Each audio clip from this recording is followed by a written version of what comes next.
వీడియోలోకి వెళ్లే ముందు ఒక చిన్న విన్నపం. ఇప్పుడే మన ఫన్మోజీ ఫ్యాక్స్ ఛానల్ ని సబ్స్క్రైబ్ చేసుకుని కింద ఉన్న గంట సింబల్ ని గట్టిగా కొట్టండి. అలాగే వీడియో నచ్చితే లైక్ చేసి మీ ఫ్రెండ్స్ అండ్ ఫ్యామిలీకి షేర్ చేయడం మాత్రం మర్చిపోకండి. రే అన్నయ్య, ఈసారి సంక్రాంతి హాలిడేస్ కి ఎవరు విజిట్ చేయలేని ప్లేస్ కి వెళ్దాం రా. నెక్స్ట్ మార్క్స్మెంట్ టెస్టింగ్ కి కుక్కను పంపిస్తున్నారంట. నేను పంపమంటావేంటి? ఛీ, వీడితో ఎంత బాగా మాట్లాడదాం అనుకున్నా వీడు కుక్క బుద్ధిని పోయించుకోడు. అయినా ఎలుకల్ని కుక్కల్ని టెస్ట్ చేసే ఎక్స్పెరిమెంట్స్ కి నన్ను పంపిస్తావా? ఏదో వీడికి అన్ని పెద్ద తెలిసినట్టు. ఏంటే నీకేదో పెద్ద అన్ని తెలిసినట్టు? నాకెందుకు తెలియదురా, మన సోలార్ సిస్టమ్ లో ఏ ప్లానెట్ మీద లైఫ్ ఎలా ఉంటుందో కూడా నాకు తెలుసు. అవునా? చాలా ఇంట్రెస్టింగ్ గా ఉంది, త్వరగా చెప్పు. సరే అయితే మరి నాకు ఈవినింగ్ పానీపూరి కొనిపెడతావా? సరే సరే, త్వరగా చెప్పు. Okay okay.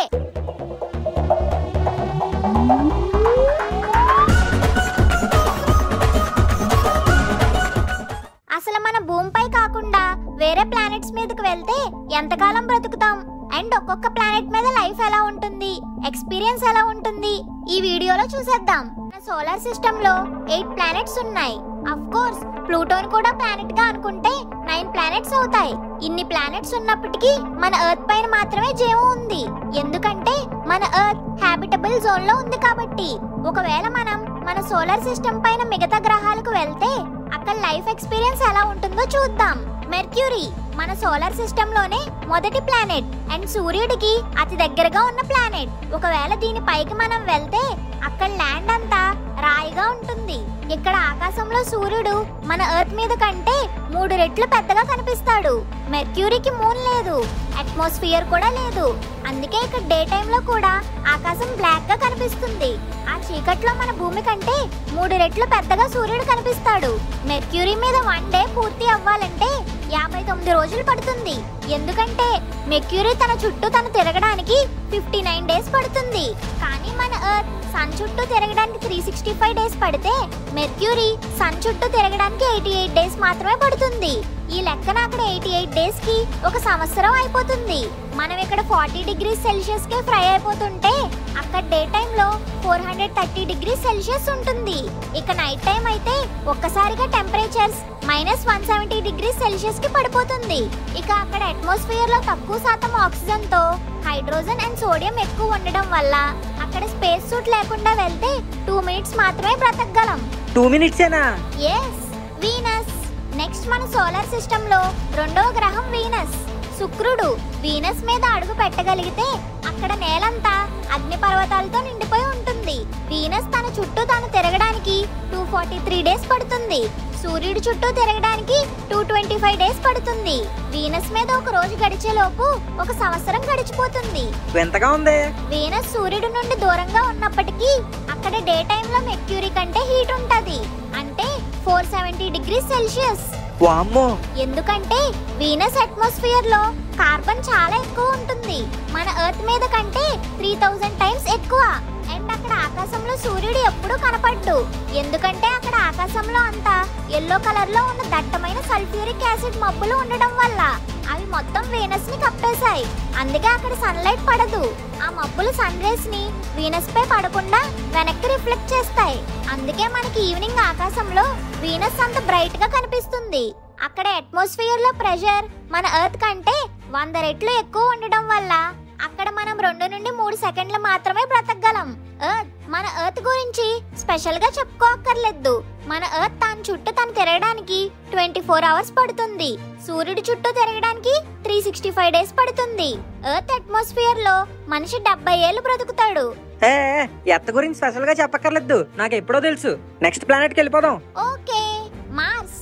మార్స్ మన సన్ నుండి 4th ప్లానెట్. ఇక్కడ మనం అడుగు పెట్టగలిగితే ఇక్కడ సర్ఫేస్ అంతా ఎర్రమట్టి నేలతో నిండి ఉంటుంది. మన సోలార్ సిస్టమ్ లో ఎర్త్ తర్వాత మనిషి బ్రతకడానికి కాస్త అనువుగా ఉండే ప్లానెట్ మార్స్ నే. ఇక్కడ వాటర్ కూడా ఉంది, కానీ ఫ్రోజన్ స్టేట్ లో. ఇక్కడ అట్మాస్ఫియరిక్ ప్రెషర్ మన ఎర్త్ అట్మాస్ఫియరిక్ ప్రెషర్ లో 1% ఉంటది. ఇక్కడ డే టైం 25 అవర్స్ ఉంటుంది. ఆల్మోస్ట్ మన ఎర్త్ లాగానే. కానీ 1 ఇయర్ అవ్వాలంటే 687 డేస్ పడుతుంది. ఇక్కడ డే టైమ్ లో 20 డిగ్రీస్ టెంపరేచర్ ఉంటే నైట్ టైం అయ్యేసరికి -150 డిగ్రీస్ సెల్సియస్ టెంపరేచర్ ఉంటుంది. ఇక్కడ ఆకాశంలో సన్ మన ఎర్త్ మీద కంటే కాస్త చిన్నగా కనిపిస్తాడు. కానీ నైట్ టైం ఆకాశంలో ఒకటి కాదు 2 మూన్స్ కనిపిస్తారు. ఇక్కడ sunrise and sunset blue colour లో ఉంటుంది. ఒకప్పుడు ఇక్కడ మార్స్ పై జీవం ఉండేది అని, అది నాశనం అయిపోయిందని అంటారు. ఇప్పుడు ఈ మార్స్ పై తిరిగి జీవం ఉండేలా చేయడానికి సన్నాహాలు జరుగుతున్నాయి. దీని గురించి ఇంకాస్త డీటెయిల్ గా తెలుసుకోవాలంటే మన ఛానల్లో మార్స్ కోసం ఒక డీటెయిల్డ్ వీడియో చేసాం, అది చూడండి. జూపిటర్ మన సోలార్ సిస్టమ్ లోనే అతిపెద్ద ప్లానెట్. ఇది మన ఎర్త్ కంటే 1330 టైమ్స్ పెద్దది. సన్ నుండి 78 కోట్ల కిలోమీటర్ల దూరంలో ఉన్న జూపిటర్ ఒక గ్యాస్ జైంట్ అంటారు. గ్యాస్ జైంటా? గ్యాస్ తో నిండి ఉన్న గ్రహం. జూపిటర్ నుండి మన సన్ ని చూస్తే మన ఎర్త్ కంటే 4 రెట్లు చిన్నగా కనిపిస్తాడు. ఇక ఇక్కడ అడుగు పెట్టలేం. ఎందుకు? ఎందుకంటే జూపిటర్ మీద మనం అడుగు పెట్టగానే మనం ఆ ప్లానెట్ లోకి మునిగిపోతాం. మునిగిపోయి ఆ ప్లానెట్ యొక్క మరో అవతల నుండి బయటకు వచ్చేస్తాం. ఎందుకంటే జూపిటర్ మీద నేల ఉండదు. ఆ ప్లానెట్ అంతా గ్యాస్ బాల్ మాత్రమే. గ్యాస్ తప్ప ఇంకేమీ ఉండదు. ఇక్కడ టెంపరేచర్ -100 డిగ్రీస్ నుండి -200 డిగ్రీస్ వరకు ఉంటుంది. ఇంకా ఇక్కడ 9 అవర్స్ లో ఒక రోజు అయిపోద్ది. జూపిటర్ సన్ చుట్టూ తిరగడానికి 12 ఇయర్స్ పడుతుంది. ఇక జూపిటర్ ఆకాశంలో 1 కాదు 2 కాదు ఏకంగా 80 మూన్లు ఉన్నాయి. జూపిటర్ పైన రెడ్ స్పాట్ అనే ఏరియా ఉంది. అది ఒక తుఫాను. ఆ తుఫాను జూపిటర్ మీద గత 350 ఇయర్స్ గా ఉంది. జూపిటర్ అంటే మన సోలార్ సిస్టమ్ కి ఒక కాపలా కాసే సోల్జర్ లాంటిది. ఎందుకంటే బయట స్పేస్ నుండి మన ఎర్త్ మీదకు దూసుకొచ్చే చాలా ఆస్ట్రాయిడ్స్ ని, కొమెట్స్ ని దాని భారీ గ్రావిటేషనల్ ఫోర్స్ తో తన వైపుకు లాక్కొని మన ఎర్త్ ని కాపాడుతూ ఉంటుంది. జూపిటర్ లేకుంటే ఈ పాటికి మన ఎర్త్ పై జీవం ఎప్పుడో నాశనం అయిపోయేది. అయితే జూపిటర్ మన ఎర్త్ కాపరా? ఎగ్జాక్ట్లీ. సాటర్న్ మన సోలార్ సిస్టమ్ లో 6వ గ్రహం. మన సన్ నుండి 147 కోట్ల కిలోమీటర్ల దూరంలో ఉంది. ఇక్కడ ఆకాశం నుండి సూర్యుడు ఎర్త్ కంటే 100 రెట్లు డిమ్ గా కనిపిస్తాడు. సాటర్న్ అంటే మనకి మెయిన్ గా గుర్తొచ్చేది దాని చుట్టూ ఉన్న రింగ్స్. దాని వల్ల ఈ ప్లానెట్ చాలా అందంగా కనిపిస్తుంది. ఇక్కడ సాటర్న్ కూడా జూపిటర్ లాగే సర్ఫేస్ ఉండదు. ఎందుకంటే సాటర్న్ కూడా గ్యాస్ జైంట్. ఇక్కడ 1800 km/h స్పీడ్ లో ఎప్పుడూ విండ్స్ వస్తూనే ఉంటాయి. ఇక్కడ 11 అవర్స్ కి ఒక డే అయిపోద్ది. కానీ ఈ ప్లానెట్ సన్ చుట్టూ తిరగాలంటే 29 ఇయర్స్ పడుతుంది. ఈ ప్లానెట్ మీద మనం కొన్ని సెకండ్స్ కంటే ఎక్కువ బ్రతకలేం. ఇక్కడ టెంపరేచర్ -173 డిగ్రీస్ సెల్సియస్ నుండి -113 డిగ్రీస్ సెల్సియస్ వరకు ఉంటుంది. సాటర్న్ ఆకాశంలో 82 మూన్లు కనిపిస్తాయి. మన సోలార్ సిస్టమ్ లో అత్యధిక మూన్స్ ఉన్న ప్లానెట్ ఇది. అక్కడ బ్రతకలేనప్పుడు అక్కడ ఎన్ని మూన్స్ ఉంటాయి ఏంటి? అలా అనకు. సాటర్న్ చుట్టూ ఉన్న మూన్స్ లో టైటాన్ అనే మూన్ మీద జీవులు జీవించేదగ కండిషన్స్ ఉన్నాయి. అక్కడ కండిషన్స్ ఆల్మోస్ట్ ఎర్త్ మీద లాగే ఉంటాయి. యురేనస్ మన సోలార్ సిస్టమ్ లో 7వ గ్రహం. సన్ నుండి 2.94 బిలియన్ కిలోమీటర్స్ దూరంలో ఉంది.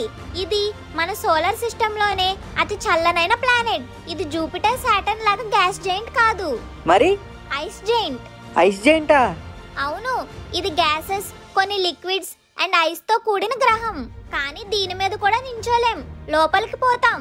అన్ని ప్లానెట్స్ సన్ చుట్టూ లెఫ్ట్ టు రైట్ కానీ రైట్ టు లెఫ్ట్ కానీ తిరుగుతుంటే ఈ యురేనస్ మాత్రం పైనుండి కిందకి తిరుగుతుంది. ఫర్ ఎగ్జాంపుల్, అన్ని ప్లానెట్స్ బొంగరంలా తిరుగుతుంటే యురేనస్ మాత్రం దొర్లించిన బాల్ లా తిరుగుద్ది. ఇక్కడ ఒక్క రోజు గడవడానికి 17 అవర్స్ పడుతుంది. అలాగే ఒక సంవత్సరం గడవడానికి 84 ఇయర్స్ పడుతుంది. ఇక్కడ సౌత్ అండ్ నార్త్ పోల్స్ లో సన్ ఏకంగా 42 ఇయర్స్ నాన్ స్టాప్ గా కనిపిస్తాడు. మిగిలిన 42 ఇయర్స్ చీకటిగా ఉంటుంది. యురేనస్ కి 27 మూన్స్ ఉన్నాయి. దీనికి కూడా సాటర్న్ లాగా రింగ్స్ ఉంటాయి, కానీ పైనుండి కిందకి. నెప్ట్యూన్ మన సోలార్ సిస్టమ్ లోని చివరి ప్లానెట్ ఈ నెప్ట్యూన్. ఈ ప్లానెట్ కూడా యురేనస్ లాంటి ఫీచర్స్ ఉన్నదే. ఇక్కడ day time 19 hours and 1 year. I mean sun చుట్టూ ఒక రౌండ్ వేయడానికి 165 ఇయర్స్ పడుతుంది. ఇక్కడ ఈ ప్లానెట్ మీద ఒక అద్భుతం ఏంటంటే ఇక్కడ వర్షం పడుతుంది. కానీ అది నీళ్ల వర్షం కాదు, వజ్రాల వర్షం. ఏంటి వజ్రాల? అవును. ఇక్కడ అట్మాస్ఫియర్ లో మీథేన్ ఎక్కువ ఉండడం వల్ల డైమండ్స్ కురుస్తాయి. మరి డైమండ్స్ కి మూలం మీథేన్ కదా. కానీ ఇక్కడ మనం 2 సెకండ్స్ కంటే ఎక్కువ బ్రతకలేం. సో దీన్ని బట్టి నీకేం అర్థమైంది? మనం మన ఎర్త్ మీద తప్ప ఇంకెక్కడా బ్రతకలేమని. ఎస్. కాబట్టి మనం మన ఎర్త్ ని కాపాడుకోవాలి. చాలా బాగా చెప్పావే. ఇది ఫ్రెండ్స్ ఇవాల్టి వీడియో. మీకు గనక నచ్చినట్టయితే ఇప్పుడే ఒక లైక్, షేర్ అండ్ కామెంట్ చేసి మన ఫన్మోజీ ఫ్యాక్ట్స్ ఛానల్ ని సబ్స్క్రైబ్ చేసుకోండి.